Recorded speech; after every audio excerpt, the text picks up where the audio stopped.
नमस्कार मित्रांनो, let's learn YouTube चॅनलवर आपलं स्वागत आहे. या व्हिडिओमध्ये आपण UDIS प्लसमध्ये विद्यार्थ्याचं MBA व्हॅलिडेशन काय आहे आणि ते कशाप्रकारे करायचं याविषयीची माहिती पाहणार आहोत.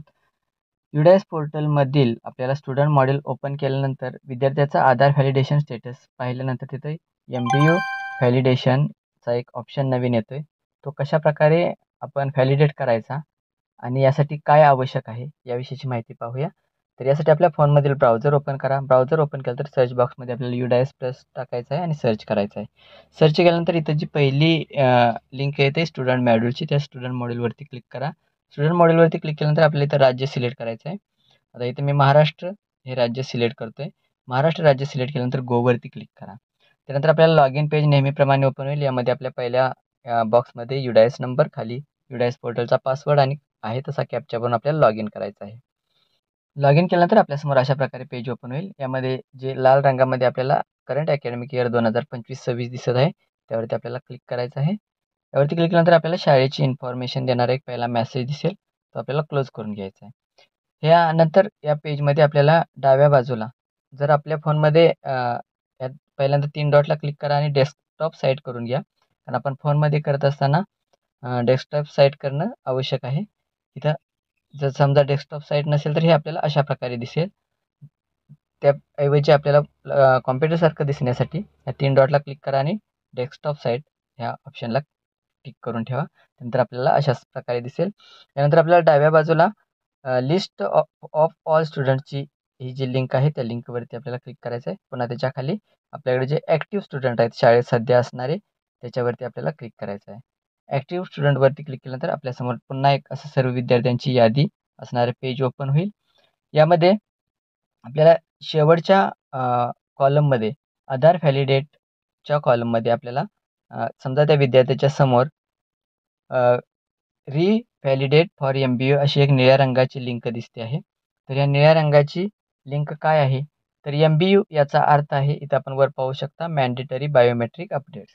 म्हणजे विद्यार्थ्याचं आधार कार्ड हे 2 वर्षाचं असताना किंवा 1 वर्षाचं असताना काढलेलं असतं आणि त्यावेळी त्यांचे बायोमेट्रिक म्हणजे हाताच्या बोटांचे जे ठसे आहेत, ते ठसे किंवा डोळ्याचं स्कॅनिंग केलेलं नसतं. तर हे स्कॅनिंग त्यांना 5 ते 6 वर्षानंतर करणं आवश्यक असतं आणि हे केल्यानंतर त्यांचा नवीन आधार कार्ड अपडेट होऊन येतं. तर हे अपडेट झालेल्या आधार कार्डनुसार आपल्याला त्याचे माहिती जे व्हॅलिडेट करायची आहे त्यासाठी हे रिव्हॅलिडेट फॉर MBA हा ऑप्शन आलेला आहे. यामध्ये आपल्याला वर्ग वाईजसुद्धा करता येतं. इथं क्लासच्या समोर ऑलच्या समोर आपल्याला एखादा वर्ग निवडता येईल. समजा हा वर्ग आपण निवडला तर आपल्याला या ठिकाणी त्या वर्गाचे फक्त विद्यार्थी दिसतील आणि त्यांचं आधी रिव्हॅलिडेट करून घेता येईल. समजा मी आता या ठिकाणी आपण इयत्ता 4थीचा वर्ग सिलेक्ट केला आहे, त्यामुळे इथं 4थीच्या विद्यार्थ्यांची लिस्ट आपल्याला येईल आणि त्यानंतर इथं आपण पहिला जो विद्यार्थी आहे त्याच्यासमोर आधार व्हॅलिडेट दिसतं आहे. ते verified from UID against name, gender and date of बर्थनं आपण हे व्हेरिफाईड केलेलं आहे. त्याच्याखाली आपल्याला रिव्हॅलिडेट फॉर MBA म्हणजे जे मॅन्डेटरी बायोमेट्रिक अपडेट आहे ते त्या विद्यार्थ्याने केलं आहे की नाही आणि त्याप्रमाणे तो विद्यार्थी मॅच होतो की नाही हे पाहिलं जातं. तर ते करण्यासाठी आपल्याला रिव्हॅलिडेट फॉर MBAला क्लिक करायचं आहे. त्यानंतर आपल्यासमोर असा एक पॉपअप मेसेज येईल. या मेसेजवरती आपल्याला please check that the student details, जे आपल्याला स्टुडंटच्या डिटेल्स भरलेल्या आहे त्या आधारप्रमाणे आहेत का, तर त्याला आपल्याला कंटिन्यू करूया. त्यानंतर पुन्हा एक कन्सर्न फॉर्म येतो आहे की हे जे डेमोग्राफिक ऑथेंटिकेशन करण्यासाठी आपली परवानगी आहे का, यामध्ये आपलं नाव आणि त्या विद्यार्थ्याच्या पालकाचं नाव असतं. त्याला आपण ॲग्री करून घ्या. ॲग्री केल्यानंतर आपल्याला इथं लगेच स्टेटसमध्ये बदल झालेला दिसेल. MBA नॉट रिक्वायर्ड म्हणजे त्या विद्यार्थ्याचं जे डिटेल्स आहेत ते अपडेट केलेले आहेत. आता या दुसऱ्या विद्यार्थ्याला आपण अशा प्रकारे पुन्हा रिव्हॅलिडेट करून बघूया. याला केल्यानंतर पुन्हा कन्फर्म केलं आणि आय ॲग्री केलं.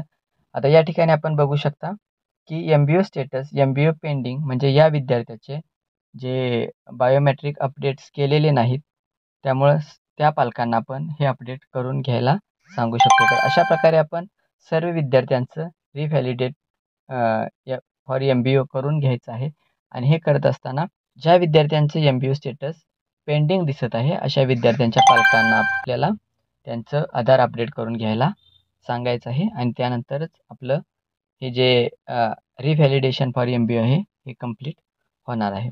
तर अशा प्रकारे आपण हे रिव्हॅलिडेशन फॉर MBA करायचं आहे. आपण हे प्रत्येक विद्यार्थ्याच्या समोर जे रिव्हॅलिडेट फॉर MBAचे टॅब आहे त्यावरती क्लिक करून ही माहिती अपडेट करून घ्यायची आहे. आणि जिथं आपल्याला अपडेटची आवश्यकता आहे त्यांच्या पालकांना सांगून आपल्या विद्यार्थ्याचं नवीन आधार कार्ड म्हणजे फिंगरप्रिंट घेतलेलं आधार कार्ड तयार करून घ्यायचं आहे.